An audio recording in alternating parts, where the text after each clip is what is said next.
Fellow members, thank you for watching this video. The Institute's annual dinner is normally held at this time of the year, but the recent spread of the fourth wave of COVID-19 has made holding such an event untenable, and reluctantly, we had to cancel the event. Instead, we are releasing this celebratory video to showcase our achievements building trust this year. This also demonstrates how resilient and adaptable we CPAs are. I would like to start on behalf of the Institute by extending our deepest gratitude to the Honourable Mrs. Carrie Lam Ching Yu-O, the Chief Executive of the Hong Kong SAR, for speaking to our members. Her recorded speech will be shown later on. This demonstrates the importance and trust placed in our profession by the Chief Executive. It has been an unprecedented year since I took over the presidency at the AGM last year. Since then, COVID-19 has gone from a mysterious new respiratory disease to an epidemic to a worldwide pandemic. Although it hasn't been a typical year, I'm pleased that I've won myself two nicknames. The first, the last emperor, was introduced by past President Edward Chow, who sadly passed away early this year, in his newspaper column in The Standard. This was Edward's response to the last council elections result in his usual, typically cutting style. The other is the virtual president, which I have often feel like, with the cancellation of all the physical events this year. Indeed, it has often felt more like the Institute cancels rather than hosts events. But all joking aside, we can still rightfully celebrate the achievements of the Institute and our profession in this time of adversity. Although some work plans have been deferred, I'm really glad to see that we are able to release our long overdue strategic plan. The plan, our roadmap for the next 3 years ahead, was released back in June, and it's titled Building Trust in Our Profession. Trust is instrumental to ensuring that the profession will be sustainable and remain relevant for the future. A strong bond of trust between the Institute and the now over 46,000 members and 18,000 QP students and graduates we have is also vital to ensure that we continue to deliver the support the profession needs. I've heard stories from our fellow members about the difficulties they have faced keeping their operations going and building trust, while protecting the health of their families and colleagues. I want to discuss some ways the profession and the Institute have built trust this year through resilience and adaptability. Resilience is important for building trust because our stakeholders rely on accountants to deliver. This year, our members have continued to deliver the services their clients and the market need, even during the disruptive rounds of lockdown and restrictions on travel. I want to point to the success of our members in practice and business who met the preliminary results announcement reporting deadlines for listed companies early this year. The Institute demonstrated resilience itself by working hard and introduced new support. The Members Help Members scheme gives SMPs a channel to ask technical questions and get help with issues from fellow members. The COVID-19 CPA Information Center webpage, released early in the pandemic, provides members and students with easy access to information they need to support their activities. Adaptability is important for building trust because the world is constantly changing. As professional accountants, we have become experts in virtual meetings, virtual workplaces, and the use of other technologies. In Hong Kong, we have long been used to the freedom to quickly travel to clients, not just within Hong Kong, but also in mainland and Asia, which meant technology was less important. The pandemic has pushed us to adapt and to build trust with our clients and employees virtually. The Institute has long relied on face-to-face meetings and CPD events, but has adapted and become expert at holding online events, such as the Members Forum last month or the regular webinars. This year, the Institute has held over 90 live webinars, attracting over 15,000 enrollments, and has almost 700 e-learning courses available, which attracted a further 90,000 enrollments. This virtual CPD allows members and students to access the CPD they need for career success, even though physical events could not be held, and is something I approve of as the virtual president. This adaptability also builds trust in our body, as our members know they can rely on us to help them. The disruption the Institute has experienced also includes the cancellation of the June session of the QP. While this was disappointing, we have expended significant efforts in preparing contingency plan for the December session. I'm glad that the final examination was successfully held in November, and we are preparing for the module examinations in late December. While this has delayed the rollout of the new QP, we remain confident that students will be sitting in the new professional level modules next summer. Although it feels like a year where nothing has happened, I believe the pandemic will have some positive effects on our profession. And as virtual president, I'm particularly happy with the rise of digital technologies, online collaborative working, virtual and remote workplaces, and flexible working arrangements. Our profession's future is reliant on adapting to changing demands, while also demonstrating the resilience needed to deliver the services demanded of us. With 2021 and vaccines approaching, many organizations are talking about the importance of building back better after the pandemic. I implore you all to consider ways that there can be some lasting changes within our profession. The importance of building trust within our profession, with our stakeholders, and with our society should not be forgotten. The year has been different to what we would have expected. However, the Institute has still made a difference to our members. I would like to take this opportunity to thank my two Vice Presidents, Nelson Lam and Loretta Fong, the immediate past President Patrick Law, Council members and committee members for their concerted efforts over the year, dedicated to our profession. I would like to extend my special gratitude to the CE and Registrar, Margaret Chen, and the Institute's entire management and staff for the professionalism and dedication throughout this challenging time. I believe we continue to build the trust needed for the successful future, and I look forward to continue to play a part in the process. I started serving the Institute as a committee member back in 1994. It has been more than 25 years of continuing service, and I believe I am the oldest reigning president of the Institute. Although the disruption this year has been immense, I still consider 2020, and at the age of 60, to be the apex of my professional career. So my fellow members, particularly the young members, I want you to know that if you keep working towards your goals, they can be achievable. I would also like to take this opportunity to thank my family members for their tolerance and support given to me over the years. Last but not least, I want to pay tribute to my mother, who passed away 2 years ago, for raising me up single-handedly under very difficult conditions since my father passed away when I was 8. It is important to remember that no man is an island, and the support has been instrumental in helping me achieve my goals. Thank you, everyone.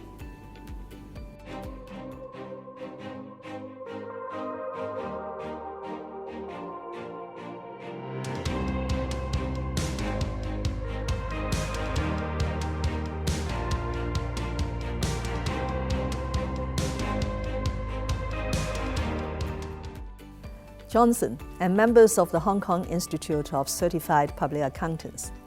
I'm delighted to speak to you on this occasion, to have this welcome opportunity to congratulate the Hong Kong Institute of Certified Public Accountants as this year draws to a close.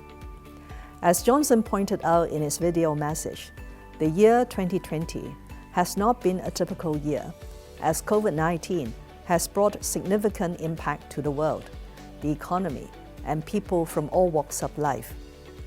During this turbulent period, our financial markets have been operating in a stable and orderly manner. This is down to our robust regime, as well as the dedication, professionalism, and perseverance of our financial services professionals, including accountants. I thank you all for that. The pandemic has made face-to-face exchange difficult. but I'm delighted to learn that the Institute has coped admirably by organizing professional development webinars and e-learning courses. This year, the Institute found the will and the means to offer nearly 700 e-learning courses, along with more than 90 live webinars. Together, they attracted over 100,000 enrollments from members. These figures underscore the Institute's commitment as well as the dedication of its members, even in a time of unprecedented turmoil. Among other things, I know that the Institute has, since May, assisted the smooth implementation of the quarantine exemption for auditors traveling between Hong Kong and mainland China on essential business. The Institute has also made good use of the job creation program under the government's anti-epidemic fund for the financial industry, using it to secure employment opportunities, hopefully for your younger members. This year as well, the Institute published its strategic plan through 2022 under the theme, Building Trust in Our Profession. Building trust is an ongoing commitment of my government. So too is creating long-term opportunity for the economy and the people of Hong Kong. My policy address announced a couple of weeks ago underlined those commitments. Promises for a better future will be realized in the continuing deepening of our economic integration with national development. And there's no better platform for doing so than the Guangdong, Hong Kong, Macau Greater Bay Area. The Greater Bay Area, with some 72 million people, offers boundless market prospects for Hong Kong businesses and professional services, and my government will do all we can to help them grasp the opportunities. On this, I'm pleased to say we have the strong backing of the central government, as demonstrated by the far-reaching policy support from relevant ministries secured during my Beijing trip in early November.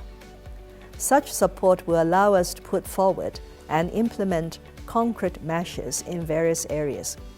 And rest assured that my government is doing that in full steam.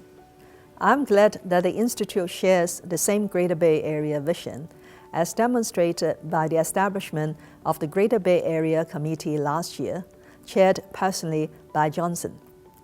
Together with its mainland counterparts, the Institute has been organizing meaningful activities such as seminars and study tours for its members to help them appreciate what the Greater Bay Area can offer.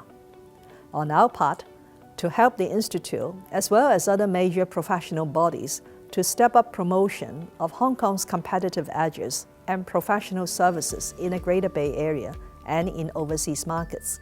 I have already announced in the 2020 policy address that we will set aside $50 million under the Professional Services Advancement Support Scheme to subsidize them to participate in relevant activities organized by the government, the Trade Development Council, and our overseas offices.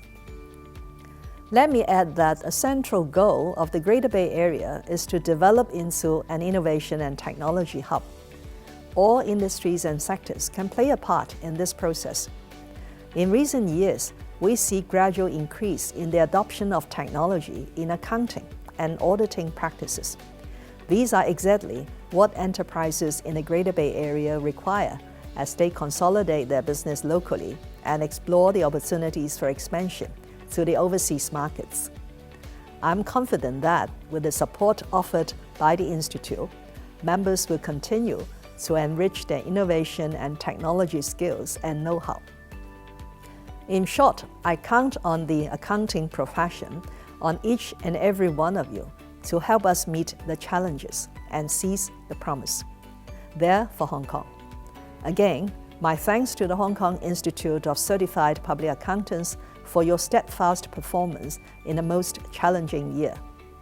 I wish you all the best of health and business in the new year. Thank you.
Well, now we come to the honoring of the immediate past president, Patrick Law. The Institute has wide-ranging responsibility to both the society and its members. The president plays a very important role in driving the success of the Institute. The video celebrates the achievements of our IPP, Patrick Law. Hello, Johnson. Hello, Margaret. It's my pleasure to be here with you two today. Hello, Patrick. Thank you for coming over. As a tradition, you will receive the President's Badge and a photo scrapbook in recognition of your valuable contribution during your presidency in 2019. Well, yes, Margaret. Before I present the badge and the scrapbook to Patrick, let's take a look at some of Patrick's best moments as president. Well, thank you, Fiscal Johnson. Patrick Law made many valuable contributions as our leader when he demonstrated the ways for the profession to build trust. I hope you enjoyed this slideshow of some of his best moments. Patrick is a thoughtful man, always taking his time to consider the best course of action. Indeed, sometimes too thoughtful. Occasionally, he would carefully mull over questions for days before responding. They can wait, he would say as he consulted people, before drafting his recent reply, which served to build trust with the questioner. I've learned a lot from him. His thoughtfulness and deliberating ways have benefits. As our quiet leader, his good decision-making was demonstrated through the hiring of Margaret Chan as Chief Executive and Registrar. As President, Patrick was an advocate for our engagement with members. Through events such as the Members Forum, he advocated for a new but effective way of informing members about the Institute's activities, and also providing new channels for two-way communication. He's also a sporting superstar, instrumental in setting up the AC Fun Run the Institute held last year, together with some other accounting bodies. While not a runner myself, I know it is something Patrick deeply enjoys, and the event was a massive success with over 500 runners taking part. Unfortunately, because of the pandemic, we had to cancel the event this year. I hope that the Institute can hold it again next year. Running is not his only sporting expertise. He's regularly seen hiking the hills of Hong Kong and parrying shots on the badminton court. Such sporting excellence. And his talent in the arena are not just limited to sports. Have you heard him sing? He's a great crooner who enjoys serenading people with Chinese opera and cantopop classics. I look forward to seeing him perform at the CG Center one day. A funny story about Patrick. I still vividly remember a group of us were having dinner one night about a year ago at the Chinese restaurant of the Causeway Bay Crown Plaza Hotel. Patrick was late as he had an earlier engagement. It was obvious that he had quite a few drinks before and was a bit merry when he arrived at the restaurant. He was making his 龍行虎步 and walked all a long way from the entrance to our table, singing the Chinese opera 劍合釵圓 in front of other patrons, with his arm wide open pretending he was 灑水袖, serenading the table as he arrived. He was pestering Loretta all night long, asking her to sing a duet with him. It was really hilarious. He's also a great team player who doesn't like to hog the limelight. Patrick was also regularly building trust with the profession's future. He was keen to talk to university students and new members about the benefits of our profession and extolling the opportunities available within it. Patrick was a great president of the Institute, a great builder of trust in our profession, and a great man to work alongside. I am honored that I had the opportunity to work with him, and I hope you have enjoyed this slides. Now from the virtual Johnson, back to you guys in the room. It was an eventful year for the Institute under the leadership of Patrick. Now, let us take this opportunity to present the President's Badge and a scrapbook as a gift and token of appreciation to Patrick. Johnson, please.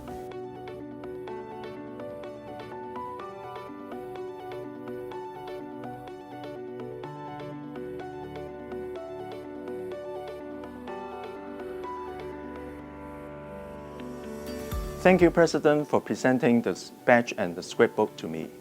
It's my great honor to receive such a special gift today. The HKICPA is now one of the largest professional organizations in Hong Kong with more than 46,000 members. This tremendous achievement was the concerted effort of many dedicated professionals. I would like to take this opportunity to give my heartfelt appreciation to our past presidents, council and committee members, and the Institute's secretariat who wholeheartedly laid down the brickwork for the HKICPA to expand its reach to serve members, to develop leaders of tomorrow, and to grow the accounting professions here in Hong Kong. It has been my privilege to serve as president of the HKICPA in 2019. With the support of my fellow council members, we navigated through many difficult challenges. It is indeed my great pleasure to work with the council members who are fully committed to serving our members, willingly to go an extra mile in building the accounting profession and carrying out many worthwhile projects that we undertake for the benefit of the community. Taking up the position as a council member of the HKICPA since 2013 has been a truly rewarding journey for me. Looking back, I'm grateful to have many opportunities to connect with our members who are from different backgrounds, including young members, PIB, and SMPs, to understand their concerns, to exchange views with experts from different industries and sectors, as well as to communicate with various key stakeholders. All the constructive comments received from our members have formed an integral part to the implementation of the Institute's various initiatives, including the audit regulatory reforms, the digital strategy plan, and the introduction of the new qualification program. I'm also pleased with the introduction of new outreach activities, such as members' forums and the AC Fund Run in 2019. These events are the start of a new approach to engagement and provided a way of connecting with our members. I would also like to take this chance to express my sincere appreciation to Margaret, who was brave enough to take up the challenging role as the Chief Executive and Registrar. Thanks a lot for your contribution and tireless effort, your skills, dedication, and time. I'm sure you will bring the Institute to a new high. Some people said, year 2020 will be unforgettable. There's no doubt the COVID-19 pandemic has changed our world and brought upon the world with a transformation.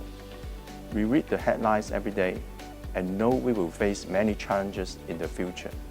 Let's not follow the headlines, but turn the headlines into positive stories with a clear vision and forward-looking plans.